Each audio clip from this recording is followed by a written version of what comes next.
Hello mga kabarangay, lalong-lalo na sa mga mahilig sa basketball, sa ating mga kabataan, mga baliklaro, yung mga gusto mong mag-basketball, meron po tayong liga sa LRTV, sa Road 2, sa Block 29, at sa Block 6. Yung Block 11 po, ito pinaplano ko na para po makaiwas po yung mga ating mga anak na sa mga masasamang bisyo.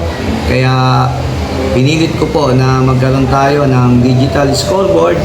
Kailangan po, hindi lang po isa, ang kailangan ko magkaroon ng digital na scoreboard kasi nga po dahil sa dami ng ating court, kailangan natin ng marami ring digital scoreboard para naman po walang dayaan sa nangyayari. Kaya kahit half court, pipilitin kong makabili niyan paunti-unti para po maging masaya yung ating palaro para sa ating mga kabataan at sa mga nagbabalik laro tulad ko. Kaya I love you mga barangay, tignan nyo po, ayan po yung ating digital scoreboard. Scoreboard na malaki. Kaya, ito, may timer siya, mag-ended nyo. Nakita nyo, gumagano siya kapag may score. Hindi nyo mag-score kapag nagkulang, tapos mag-score ka lang.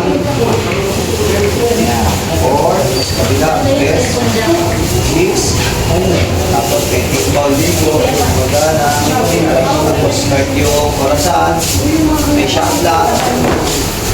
Makikita niyo siya mga kabarangay na pag naubos po yung shot lock, tutunog po yung buzzer na yun pag naubos po yung shot lock. Ayun. Narinig niyo po? Ayan po yung Arena, grabe, takay pa. ayan po yung ating bagong digital scoreboard para sa mga ating player at na maiwas po tayo sa mga masasamang bisyo. Kaya mga kabataan, game na. Okay?